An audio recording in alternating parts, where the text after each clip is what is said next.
আমার সোনার বাংলা আমি তোমায় ভালোবাসি। এই সোনার বাংলা কোনটা? এইটা। কোন ভূখণ্ডকে রবীন্দ্রনাথ সোনার বাংলা বলছিলেন? এইটা। রবীন্দ্রনাথের সোনার বাংলা এইটাই। শুধু জাতীয় সঙ্গীত নিয়ে হাউকাউ না কইরা এই সোনার বাংলা আয়না থেকে বা আমার বাকশালীটা। কিন্তু পরিহাসের বিষয় হলো পূর্ব বাংলা তাকে ভালোবাসে না। কিন্তু এই জমিদারি রক্ষার গানটাই হয়ে দাঁড়ায় জমিদার বিরোধী জনগণের রাষ্ট্রের জাতীয় সঙ্গীত। কি তামাশা! এই জমিদার বিরোধী আন্দোলনে আসলে কি ঘটে? হিন্দু জমিদারদের যে অর্থনৈতিক, রাজনৈতিক আর সাংস্কৃতিক প্রভাবের কথা বলছি, সেই প্রভাবে প্রথম সংগঠিত আঘাত হয়ে নেয় এই মুসলমান কৃষকেরা। ফলে এই যে জমিদার শ্রেণীর যে আধিপত্য এবং আপামর হিন্দুদের যে আধিপত্য, তার উপরেও আঘাত পড়ে। একজন হিন্দু কৃষক এবং মুসলমান কৃষকের মধ্যে তফাৎ হইল যে ওই হিন্দু কৃষক মানসিকভাবে জমিদারদের সাথে অবস্থান করে, আর মুসলমান কৃষকটা থাকে দ্বিতীয় শ্রেণীতে। এমন তথ্য আপনি ইতিহাসেই পাবেন। জমিদার বাড়িতে দুই কৃষক গেল, একজন হিন্দু আর একজন মুসলমান। একজন বসলো পাটিতে আর একজন বসলো মাটিতে। কে মাটিতে বসলো বলে মনে করেন? মুসলমান কৃষক। দরিদ্র কৃষক হইলেও শুধুমাত্র হিন্দু হওয়ার কারণে আপনি সাংস্কৃতিকভাবে শক্তিমান হয়ে উঠবেন, নিজের শক্তি ফিল করবেন। এটা আপনি দেখতে পাবেন, এখনো দেখতে পাবেন যে আওয়ামী লীগের কাছ থেকে জীবনে একটা উপকার পায় নাই, কিন্তু বাঁচায় নাই। কিন্তু জুলাইয়ের গণহত্যাকে অস্বীকার করে এমন আওয়ামী সমর্থকে দিয়ে খেয়াল করে দেখলে বুঝবেন এরা আওয়ামী লীগ ক্ষমতায়, এই চিন্তাটাই তাকে ক্ষমতাবান করে তোলে। সে মনে করে আমি ক্ষমতার একটা অংশ, আমার একটা আলাদা ক্ষমতা আছে। ফলে মুসলমান কৃষক যখন হিন্দু জমিদারদের বিরুদ্ধে বিদ্রোহ করে, তার মনে তখন এই ব্যবস্থা উচ্ছেদের স্বপ্ন থাকে নতুন রাষ্ট্রের। এই রাষ্ট্রের স্বপ্নই তাকে দেখাইছিল পাকিস্তান, দেখাইছিল জিন্নাহ। ফলে পূর্ববঙ্গের মুসলমান এই পাকিস্তানের পক্ষে দাঁড়ায়। পাকিস্তান রাষ্ট্রের ধারণা আসছিল মূলত গান্ধীদের হিন্দুত্ববাদী ভারত বানানোর বিরোধিতা থেকেই। মুসলমানরা এই দেশে বহিরাগত শত্রু, এই ধারণার কন্টিনিউশন, ধারাবাহিকতা হইতেছে কংগ্রেস। যা বলতেছিলাম যে এই পাকিস্তান যখন বলে যে আমরা জমিদারি প্রথা উচ্ছেদ করে দেবো, তখন পূর্ববঙ্গের মানুষ কোনো দিকে না তাকায় তাকে সমর্থন করে। কারণ এমন একটা রাষ্ট্রের স্বপ্নই তো তারা এতদিন ধরে দেখছে। পাকিস্তান সৃষ্টি করতে চাওয়া আর গরিব মুসলমান কৃষকের পাকিস্তান রাষ্ট্র বানানোর প্রশ্নের সমর্থন দেওয়া এক না। এটা একটু মনে করাই দিতে চাই। পূর্ববঙ্গের জনগণের সমর্থন নেওয়ার জন্যই মূলত এই কথার উদ্ভব হয়েছিল এবং জনগণ তাতে সায় দিছিল স্বাভাবিকভাবে। তো স্বাদের জমিদারি উচ্ছেদ হয়ে যাবে, এটা মানা স্বাভাবিকভাবে অসম্ভব হিন্দু জমিদারি এলিটদের জন্য। হিন্দুত্ববাদী রাষ্ট্র প্রকল্পের জন্য এটা সবচেয়ে বড় শত্রু। কিন্তু বাস্তবতা হইল পাকিস্তান তৈরি হয় এবং স্বাদের জমিদারি জয় বাংলা হয়ে যায়। অর্থনৈতিক প্রতিপত্তি যদি চলে যায় হিন্দু জমিদারদের, তাহলে বাকি থাকে কি? হিন্দু জমিদারদের হাতে তখন একটা মাত্র অস্ত্র থাকে, সেটা হইল সাংস্কৃতিক আধিপত্য, বয়ানের আধিপত্য। শুধুমাত্র তাহলেই পাকিস্তানকে ভাঙা যাবে।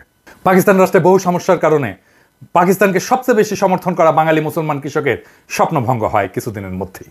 কেন হয়, কখন হয়, একটু বুঝে দেখি।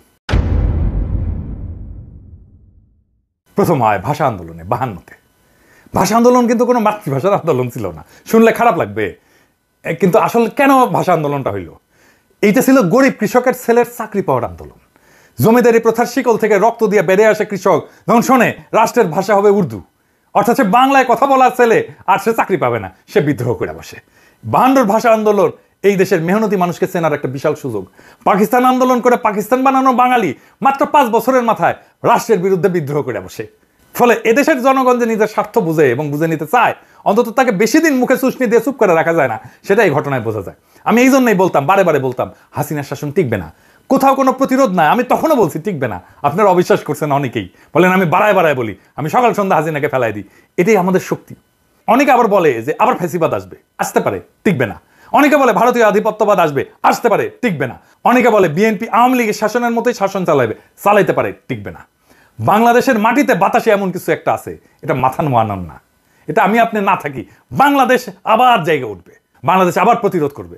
যা বলছিলাম যে হিন্দু জমিদারদের শ্রেণীর যা সাংস্কৃতিক বয়ান, এই আধিপত্য, এই আধিপত্য তৈরি করে কে? আধিপত্যই তৈরি করে প্রগতিশীলতা, অসাম্প্রদায়িকতা এবং ধর্মনিরপেক্ষতার নামে। কারা করে? প্রথম আলো, টেলিস্টার, সিপিবি, ছায়ানট, উদিসি, এদের মাধ্যমে। যে কথাটা বলার জন্য এই 3টে শব্দ ব্যবহার করে, সেটা কি ইসলাম বিদ্বেষ, মুসলমান বিদ্বেষ। কারণ কি?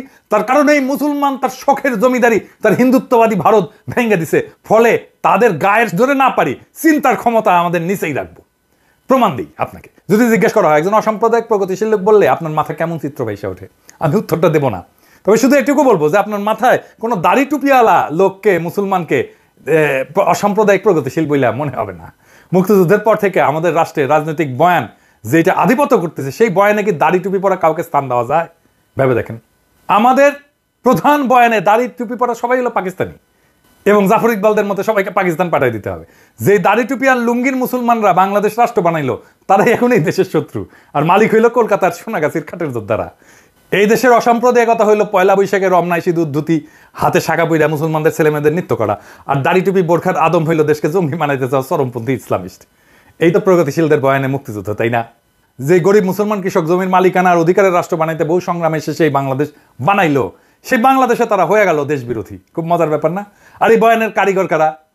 এই বয়ানের কারিগর হইতেছে সেই প্রগতিশীল সাম্প্রদায়িক ধর্মনিরপেক্ষ ভাইয়েরা আর বোনেরা।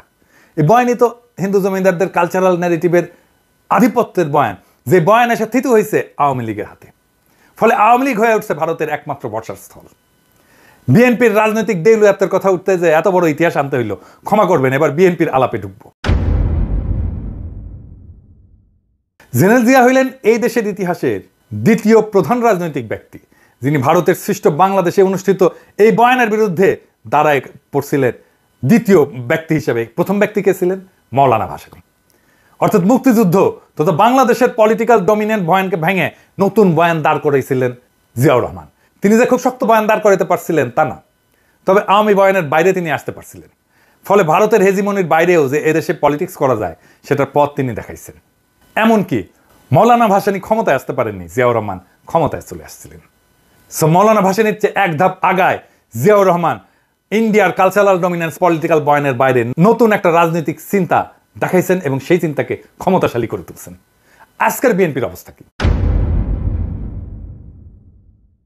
আজকের বিএনপি মুক্তিযুদ্ধের কথা বললে ৭২-এর সংবিধানের কথা বলে রাজনীতি করতে চাইতেছে। প্রথম আলো ডেইলি স্টারের সামনে জিয়াফত দিলে বিএনপির পুচ্ছে আগুন জ্বলে যায়, আর মির্জা ফখরুল মিছা কথা বলে বক্তৃতা দেয় যে পত্রিকা অফিসে আগুন দেওয়া হয়েছে। এমন বাংলাদেশকে আমরা চেয়েছিলাম। বাংলাদেশ রাষ্ট্রের সাথে সবচেয়ে বড় গাদ্দারি এখন বিএনপি শুরু করছে। বিএনপি যদি মুক্তিযুদ্ধের আওয়ামী বয়ানই ফেরি করে তাহলে আলাদা করে পার্টি করার প্রয়োজনীয়তা কিসের? আওয়ামী লীগ করলেই তো পারে। তো মুক্তিযুদ্ধের বয়ান দিয়ে যে ফ্যাসিজম আওয়ামী লীগ চালু করছিল, সে একই কাজ তো বিএনপিও চালু করলো। তাহলে বিএনপির নিজের রাজনীতি কোনটা? উত্তর হইল যে বিএনপির কোনো রাজনীতি নাই। আওয়ামী লীগ তার বয়ান দিয়ে ফ্যাসিজম করছিল, কারণ সেটা করার জন্য যে জিনিসগুলো দরকার, যে ন্যারেটিভ দরকার, সেটা তার ছিল। বিএনপির ফ্যাসিজম করতে পারবে না, কারণ ফ্যাসিস্ট হওয়ার জন্য যে ন্যারেটিভ দরকার সেটা তার নাই। বড় জোর চাঁদাবাজ হইতে পারবে, টেন্ডারবাজি করতে পারবে, ঘুষ খাইতে পারবে, টেম্পু স্ট্যান্ড দখল করতে পারবে, আওয়ামী লীগের চাইতে কুৎসিত ভাবে গালি দিতে পারবে, কিন্তু রাজনীতি করতে পারবে না। ফলাফল হয়েছে যে বিএনপি রাষ্ট্র ক্ষমতায় যাওয়ার সবচেয়ে বড় স্টেক হোল্ডার যে দল, সেটা অলরেডি সবার কাছে একটা তামাশায় পরিণত হয়েছে। তাদেরকে এখন টেম্পু স্ট্যান্ডের চাঁদাবাজ বলা হয়। দেখেন, তারা দ্রুত নির্বাচন চায়, আগাম নির্বাচন চায়, সেটাও তামাশার বিষয় হয়ে গেছে। সে আগাম নির্বাচনের পক্ষে সে একটা ভালো ন্যারেটিভও দাঁড় করাইতে পারে না। আল বদর থেকে বানানো আল বটর গালিটাই বিএনপির রাজনৈতিক দেউলিয়াতের সবচেয়ে বড় প্রমাণ। ভাষা ধার করতে হয় আওয়ামী লীগের কাছ থেকে। আওয়ামী লীগের বানানো মুক্তিযুদ্ধের বয়ানের বাইরে কোনো পলিটিক্যাল বয়ান বানানোর বুড়ো বিএনপির নাই। জিয়াকেও এই মুক্তিযুদ্ধের বাইরে কল্পনা করতে পারে না। আওয়ামী লীগের শত্রু বানানো দেখে আওয়ামী লীগের শত্রু জামাতকেই তার শত্রু বানাইতে হয়। আওয়ামী লীগ যেহেতু বানাইছে তাকেও বানাইতে হবে। সেজন্য সে আসলে দেখেন, সে আওয়ামী লীগ বয়ানের ভিতরেই আছে, আওয়ামী লীগের ন্যারেটিভের ভিতরেই আছে। আওয়ামী লীগেররা যে গালিটা দিত, বিএনপি একই গালি দিচ্ছে রাজাকার বইলা। যারা আওয়ামী লীগের শত্রু ছিল তারা এখন বিএনপির শত্রু হয়ে গেছে। সিপি গ্যাংয়ের মতো তারা ঝাঁপায় পড়তেছে আমাদের ফেসবুক পোস্টে। আওয়ামী লীগ আমারে বলতো আমি তারেক রহমানের টাকা খাই, বিএনপি এখন বলে আমি জামাতের টাকা খাই। চিন্তায় এতটাই গর্দভ। সেই আওয়ামী লীগের বয়ান, আওয়ামী লীগের ভাষা, আওয়ামী লীগের ন্যারেটিভ দাঁড় কইরা সে আমাদেরকে ফাইট করতে হয়। এদের সৃষ্টিশীলতার অভাব থাকার কারণে সেই গালি এখন শুধু জামাতের মধ্যে সীমাবদ্ধ থাকতেছে না। এখন যারাই বিএনপি নির্বুদ্ধিতা নিয়ে কথা বলে সবাইকে আলবটর বলে। আমাকে বলে আলবটর কমান্ডার বলে, আপনি নাকি আলবটরের কমান্ডার। বিএনপির হয়ে কোনো শিক্ষিত লোক কথা বলে এমন দেখছেন কাউকে? ওই এক ছাড়া, ফাহাম ছাড়া, আর বিরানির দোকান থেকে চান্দা তোলা লোক, সে হচ্ছে বিএনপির অনলাইন সিপাচালার। তাহলে বিএনপির পক্ষ নিয়ে একটা কথা বলার লোক থাকলো কেউ না। বিএনপির পক্ষ নিয়ে আসলে কথা বলতে গেলে আপনি আসলে বলবেনটা কি? আপনার বক্তব্যটা কি? বিএনপি রাজনীতি কেন করবেন? কেন আপনার পক্ষে আমার যাইতে হবে? কোনো উত্তর আছে? কোনো উত্তর নাই। এই কারণে দেখবেন আমাকে বিএনপির টপ লিডাররা গালি দেয়, কোনোদিন আওয়ামী লীগের টপ লিডাররা গালি দেয় নাই। কারণ তাদের আমার কথার জবাব দেওয়ার মতো মাল ম্যাটেরিয়াল তাদের মাথায় নাই। হাতেক মজুমদার যে বয়ান তৈরিতে যে পারঙ্গম, সেটাও তারা পারে না। কেন আওয়ামী লীগের রাজনীতি করবেন এটা বলতে বললে হাবিব মজুমদার যেভাবেই হোক, চেষ্টা করে হোক, সত্য মিথ্যা মিলায় 1 ঘন্টার একটা বক্তৃতা দিয়ে দিতে পারবে। কিন্তু এই বিএনপি সকল মাথায় হ্যাক করলেও বাজারি কথাবার্তার বাইরে 2 মিনিটও কথা বলতে পারবে না তারা।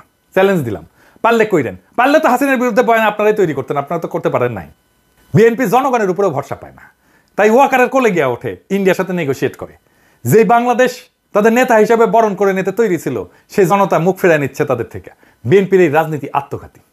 বিএনপিতে যদি র্যাডিক্যাল পরিবর্তন না আসে চিন্তা এবং চর্চায়, তাহলে বিএনপির কোনো ভবিষ্যৎ নাই। কথাটা বিএনপি আলাদের ভালো লাগবে না, কিন্তু এটাই বাস্তব।